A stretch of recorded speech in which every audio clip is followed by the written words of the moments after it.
Tu es enseignant, étudiant ou simplement curieux, en quête de savoir clair et utile pour le monde d'aujourd'hui? Alors bienvenue sur la chaîne Quête des savoirs. Sur cette chaîne, Dr Gamal Moukaled décrypte pour toi les grands concepts du numérique, de la science et de l'éducation, avec des explications simples, des exemples concrets et des vidéos courtes et impactantes. Big Data, IA, pédagogie, technologies éducatives, outils numériques pour la classe. Ici, chaque vidéo t'aide à mieux comprendre le monde et à transformer tes pratiques professionnelles. Que tu sois enseignant, formateur, étudiant ou apprenant autonome, tu trouveras ici des contenus fiables, structurés et directement utilisables dans tes cours, tes révisions ou tes projets. L'objectif, te faire gagner du temps, t'inspirer et t'accompagner dans ta propre quête de savoir. Abonne-toi maintenant à Quête des savoirs. Active la cloche pour ne rater aucune nouvelle vidéo et partage la chaîne avec celles et ceux qui veulent apprendre autrement. Ensemble, faisons du savoir un levier de changement, ici à Djibouti et partout dans le monde francophone. Aujourd'hui, on va s'intéresser à une technologie si révolutionnaire qu'elle a redéfini notre rapport au savoir, bien avant l'imprimerie ou Internet. Une invention qui, pendant presque 2000 ans, a carrément façonné notre façon de penser. Quand on pense à une révolution dans le monde du livre, le nom qui vient tout de suite à l'esprit, c'est Gutenberg et sa presse, évidemment. Mais bien avant lui, une autre révolution, beaucoup plus silencieuse, a complètement bouleversé notre accès à la connaissance. Une idée toute simple qui a absolument tout changé. Alors de quoi s'agit-il ?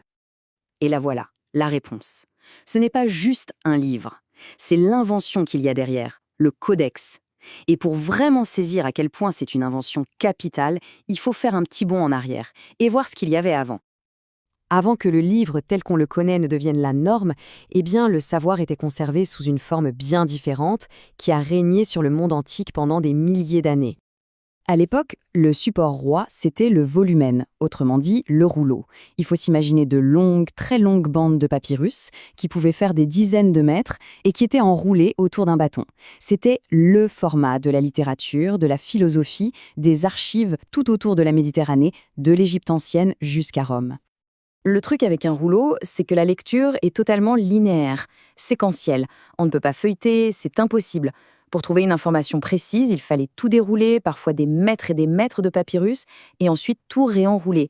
C'était un processus très physique qui imposait une façon de lire, une façon d'accéder au texte. Et en plus, ce n'était pas pratique du tout. Pour lire un volumen, il fallait les deux mains, une pour dérouler et l'autre pour enrouler. Le poète Martial nous a même laissé cette image assez parlante. Les lecteurs devaient parfois se servir de leur menton pour tenir le rouleau, au risque de le tâcher bien sûr. On est quand même très loin du confort d'un livre de poche. Mais bon, face à tous ces inconvénients, une nouvelle technologie allait débarquer et tout balayer. Une idée d'une simplicité déconcertante, mais avec des conséquences absolument gigantesques. Et le voici, le fameux codex. L'idée est géniale, au lieu de coller les feuilles en longueur pour les enrouler, on les plie en deux pour former des cahiers. Ensuite, on coud ces cahiers ensemble. Le mot codex vient du latin caudex, qui veut dire bloc de bois, parce que les tout premiers étaient des assemblages de tablettes de bois.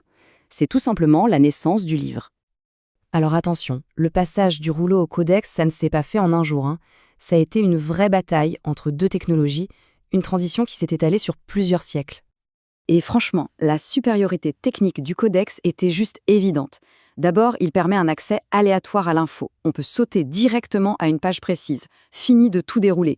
Il était aussi plus solide, souvent en parchemin. Il libérait une main, ce qui permettait de prendre des notes en lisant. Et en plus, il était beaucoup plus compact, plus facile à ranger. Bref, sur quasi tous les points, c'était une amélioration spectaculaire. Et pourtant, le changement a rencontré pas mal de résistance. Il faut dire que le volumen, c'était le format noble, prestigieux, celui de la tradition. Le codex, au début, c'était un peu vu comme un bloc-notes, un truc bas de gamme. Il a même fallu une décision de justice au IIIe siècle pour qu'un codex soit reconnu légalement comme un vrai livre. C'est dire si le basculement culturel était important. Mais alors concrètement, comment est-ce qu'on fabriquait ces objets ? Parce que là, évidemment, on est très très loin de la production industrielle d'aujourd'hui. C'était un véritable artisanat. Tout partait d'une peau d'animal. On la trempait, on la traitait à la chaux pour enlever les poils, puis on la tendait sur un grand cadre pour la racler et la rendre la plus fine et lisse possible. Chaque peau demandait des semaines de travail pour devenir ce support d'écriture qu'on appelle le parchemin. Pour donner une idée, un seul livre de taille moyenne pouvait nécessiter la peau d'une vingtaine d'animaux. Une fois ce précieux parchemin obtenu, les feuilles étaient pliées pour former des cahiers. Ces cahiers étaient ensuite cousus les uns aux autres et protégés par une reliure, souvent de planches de bois qu'on appelle d'équilles et qu'on recouvrait de cuir. Et voilà, le livre en tant qu'objet solide et durable était né. Mais l'histoire ne s'arrête pas là. L'invention du codex, ce n'était que le début. Sa structure même a permis toute une série d'améliorations qui ont complètement changé la lecture. Des outils qui nous semblent totalement évidents aujourd'hui. Au tout début, il faut savoir qu'on écrivait tout collé, sans espace entre les mots. C'est ce qu'on appelle la scriptio continua. Essayez d'imaginer lire un texte comme ça. Heureusement, au 7e siècle, des moines irlandais ont eu la bonne idée de séparer les mots. Ensuite sont arrivés les paragraphes pour aérer le texte, puis au XIIIe siècle, une invention capitale, l'index. Et enfin, avec l'imprimerie, la numérotation des pages et la page de titre sont venus compléter le livre pour lui donner la forme qu'on lui connaît. L'index, il faut vraiment s'arrêter là-dessus 2 secondes. Cette possibilité de chercher un mot précis dans un texte et de trouver sa localisation exacte, c'était juste impossible avec un rouleau. C'est tout simplement l'ancêtre direct de la fonction « rechercher » de nos ordinateurs, l'ancêtre de Google, une véritable révolution dans l'accès à l'information. L'héritage du codex, en fait, va bien au-delà de sa forme ou de sa praticité. Il a laissé une marque profonde et durable sur toute notre culture et notre société. Dans le droit, par exemple, le mot « code », comme dans le Code civil, vient directement du Codex romain qui compilait les lois. Sur le plan artistique, sa forme stable a permis l'émergence de l'art magnifique de l'enluminure. Et ce qui est fou, c'est que c'est une idée tellement efficace qu'elle est apparue sous des formes similaires ailleurs dans le monde, comme chez les Mayas. Mais le plus important, c'est peut-être ça. En libérant une main, le codex a transformé le lecteur passif en un participant actif, capable d'annoter, de commenter, de dialoguer avec le texte. Et c'est sans doute ça, la conclusion la plus essentielle. Le codex n'a pas seulement changé l'objet livre, il a, en quelque sorte, recablé notre cerveau. Il nous a appris à lire de manière non linéaire, à chercher, à comparer, à extraire l'information. Il a dissocié le texte de la parole et de son rythme continu. Alors qu'aujourd'hui, on est en train de passer du papier à l'écran, du livre à l'hyperlien, c'est fascinant de regarder en arrière. Le codex a été la plateforme d'information reine pendant près de 2 millénaires. La grande question qui se pose maintenant, c'est de savoir si on est en train de vivre une transition aussi fondamentale. Quelle sera la prochaine invention qui, à son tour, redéfinira notre façon de lire et de penser ?